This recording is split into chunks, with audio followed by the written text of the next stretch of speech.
Hello everyone, welcome back to my channel, and if you're new here, hi, welcome to my channel. My name is Jade. It is great to have you here.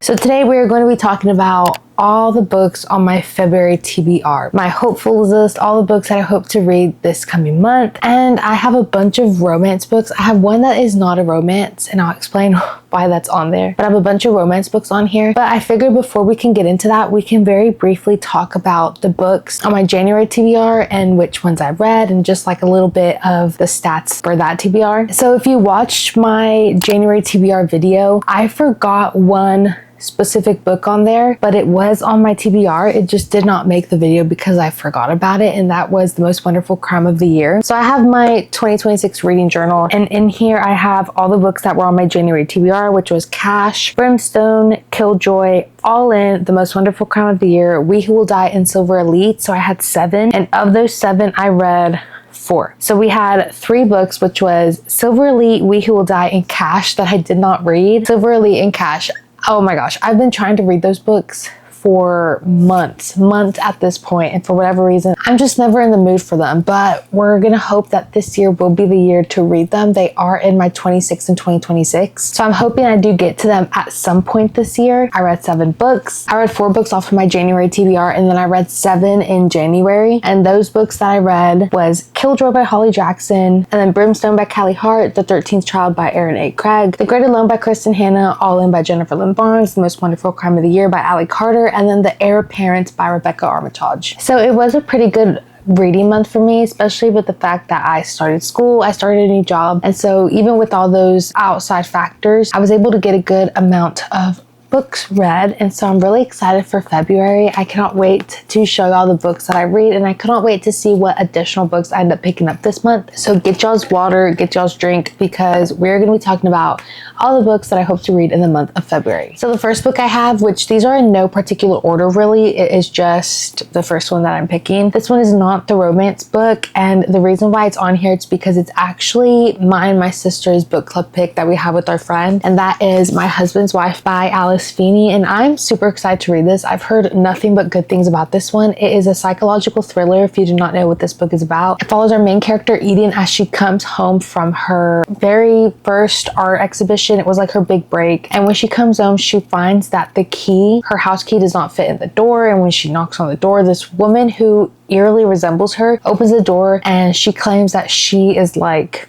the owner of the house, literally. And so her husband comes and she's like, who is this girl? And he's like, this is my wife, like, who are you? And so she's very confused. And there's also, I think, a secondary storyline with this other girl, and so I'm very confused how they are supposed to connect, how our storylines are supposed to connect. But I did hear it's like a psychological thriller. The plot twist is insane, and from what I'm gathering, it seems like the vibes are going to be a bit similar to We Used to Live Here by Marcus Clywer. Like I said, this one is my February pick for my book club, so I'm definitely going to be reading this one. But the second book that I have on my list is a book that I've also heard such great things about. It is an interconnected standalone. It is a trilogy. I've heard such good things about this emotional romance, and that is Before I Let Go by Kennedy Ryan. This one follows a main character. Her name is Yasmin. She and Josiah were married, but they are now divorced, but they have this really good co-parenting routine that they have, and they're also business partners, and so they are just very cordial with one another. But Yasmin always finds herself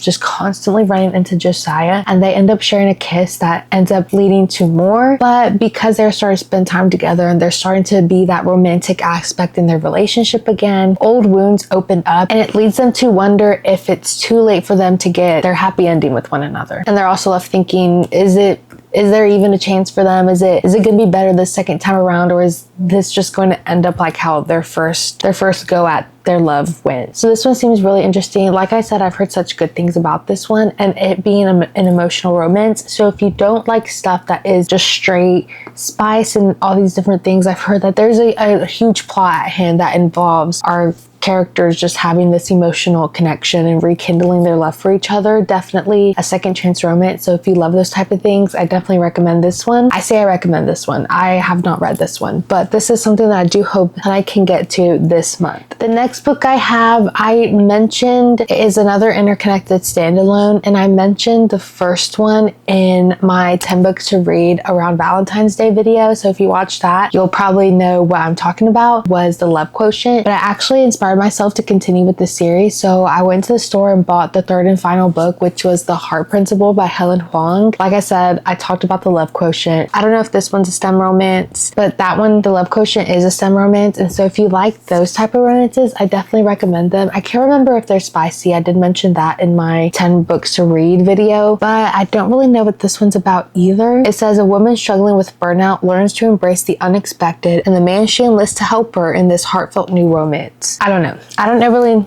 know what this was about, so we will be going in blind with this one, but I do hope I get to this one in February, because as you can tell, we're going to have a lot of romance books on this list because it is February and it is the month of love, so I'm definitely in a romance mood. The next book we have is, I actually don't have a lot of information about this one, but that is 4 Weekends and a Funeral by Ellie Palmer. I kind of know what this is about. I kind of know the gist of it, and the gist is that she was dating this guy, but he broke up with her and then he died, and then his family plans the funeral and they invite her thinking that she is still his girlfriend, and she's like, oh my gosh, he never told them that he broke up with me. And so she was like, you know what, I can go to the funeral and play the perfect grieving girlfriend. Like, okay, I'll do that for him. And she ends up getting roped in to clean his apartment.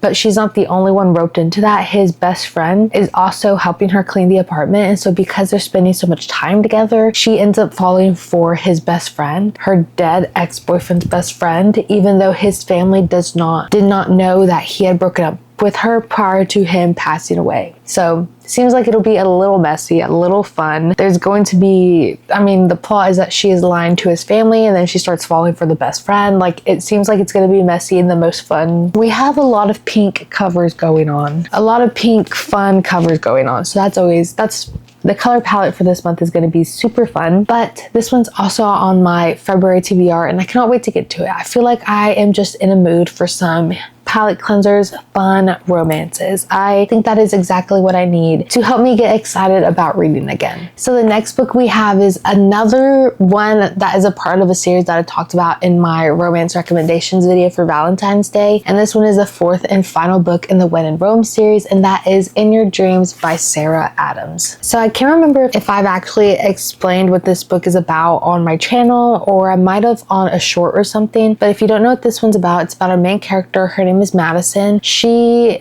has decided to move back to Rome, Kentucky. And when she moves back, she reunites with her old friend, her old family friend. It's her brother's best friend, James. And James has been in love with Madison since they were kids. Like, he's just always been in love with her. But Tommy, his younger brother, also recently moved back to Rome, Kentucky. And Tommy decides that he wants Madison for himself. I don't know if it's like a nefarious thing, or if it's just he's very oblivious to the fact that James is in love with Madison. I can't remember about that fact, but Tommy is suddenly called out of town for some business, and so James and Madison are kind of thrown together because they're trying to run this restaurant. They're trying to get this restaurant up off the ground, and it's kind of like James's farm is being turned into like a farm to table restaurant. But with the scheming town and an even more scheming brother behind them, both Madison and James will have to face their biggest insecurities to find out if love is even worth it in the end, or if some dreams are better left alone. So I cannot wait for this one. I love the When in Rome series. I think they're just really fun, silly little romances, and I was super excited when this one was announced, and now that it's here,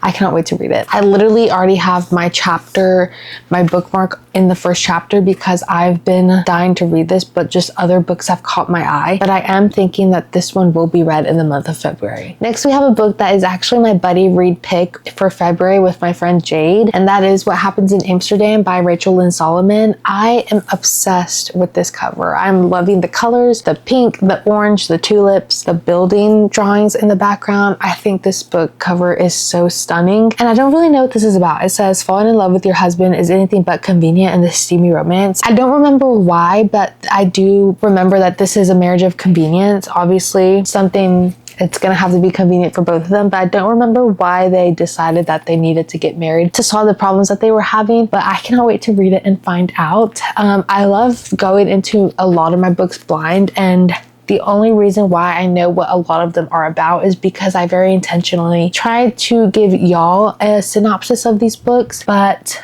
a lot of them I do like to go in a bit blind. It makes it more fun, in my opinion, that way. So I think I'm going to leave this with the fact that all I know is that it is a marriage of convenience, which is one of my favorite tropes. I think that that is such a fun trope. And then the 7th and final book on my February TBR is actually one that I am currently reading. I'm about 150 pages into it, and that is Sunk in Love by Heather McBreen. This one just came out, but I saw it and I was like, I need to have this. And so I bought it, and I'm actually having such a fun time with it. If you don't know what this one's about, it follows a main character. Her name is Rosalind. Her and Leah met when she was like in her mid to early 20s. They fell in love. They got married. 5 years later, they are getting a divorce. But Rosalind does not want to tell her family that she has asked the perfect son-in-law, Liam, for divorce. She doesn't want to disappoint her grandparents, especially because she already feels like a disappointment herself. Her grandpa's a doctor, her brother and her sister are doctors, and she dropped out of medical school, and Liam is a doctor. He's this perfect doctor, and they love him. She's this writer, and they, especially her grandpa, just feel like the fact that she dropped out of medical school to become a writer, an unsteady job with no benefits, no health care. She just feels like she is a very big disappointment to them. And so she feels like the fact that she fell in love and married Liam she feels like that's the only good thing that ever happened in her life, and that the only good thing that her family is proud of her for. And so she does not want to disappoint them, and she does not want to let them know that she is divorcing Liam. And so her grandparents are going to Hawaii to renew their vows, and they're bringing the rest of the family along. And she does not want this to be the moment that she comes clean to her grandparents, because they have been separated for about 3 or 4 months, and she's been lying to them for about 3 or 4 months. And so she goes to Liam and she's like, hey, I know we haven't talked in a while since I asked for a divorce, but I really need you to pretend that you are still my husband for 10 days while we go to Hawaii. And he's like, but he doesn't want to tell them either, because he doesn't want to disappoint them either, because he does not talk to his own family. He just feels like Rosalind's family is his family, and he does not want to disappoint her grandparents either. So he is like, okay, it's not going to be easy. We're going to have to set some ground rules, but I will pretend that we are still madly in love and I am still your husband, even though they are separated. And so that's kind of what's happening. And of course, they're going to have to decide whether their marriage is worth fighting for in the end. And like I said, I'm 150 pages in, and we're now starting to get into like the shenanigans and the hijinks of them trying to pretend like they're still together. And there's also this very emotional conflict at hand, because Rosalind's mother just passed away, and that is actually kind of what separated them emotionally in the first place, was because she was just drowning in her grief, and Liam didn't know how to comfort her and how to be there for her, and that kind of ended up pushing them apart. Then, to the point where they are getting divorced now. And so the fact that they are able to be in one room, even though it's like a hostage situation at the moment, I just know that they're going to work through their problems, and it's going to be a very emotional conversation once they actually talk about the reason why they are getting a divorce. I'm really enjoying this one. So this is my current read. It is also on my February TBR, and I cannot wait to finish it and give y'all some more of my thoughts on it. But this was really a rapid fire what's on my February TBR. I don't really have much to say about these books other than the fact that the spines are all very colorful, and I love that for myself, and that I cannot wait to get through all of these. Hopefully I read all of these books this month. But that is all for today's video. Let me know if y'all have any video ideas down in the comments, and let me know what is on your February TBR. Sometimes I feel like I am a very atmospheric reader, and so when I read The Most Wonderful Crime of the Year, it was really snowing. It was ice outside. We were in the middle of that ice storm, and I live in Texas, and so it snows. snows literally once in a blue moon. And so the fact that it was very snowy and wintry in The Most Wonderful Crime of the Year, I feel like that I gave that 5 stars. So I feel like that was a big reason why I gave it 5 stars, was just because the setting outside and then the setting in the book matched perfectly. And I was having such a fun time with that. And so now that it's February and I'm seeing pink and red everywhere, and I'm seeing hearts, and I want to get my nails done, it is definitely making me in a romance mood. And also seeing all of these pink books makes me absolutely excited for this coming month, and for just the vibes that February brings and the hope that it always gives me. I just cannot wait to get to them, and I want to know what is on y'all's February TBR as well. But I hope y'all enjoyed today's video, and I hope to see y'all in the next one. Bye!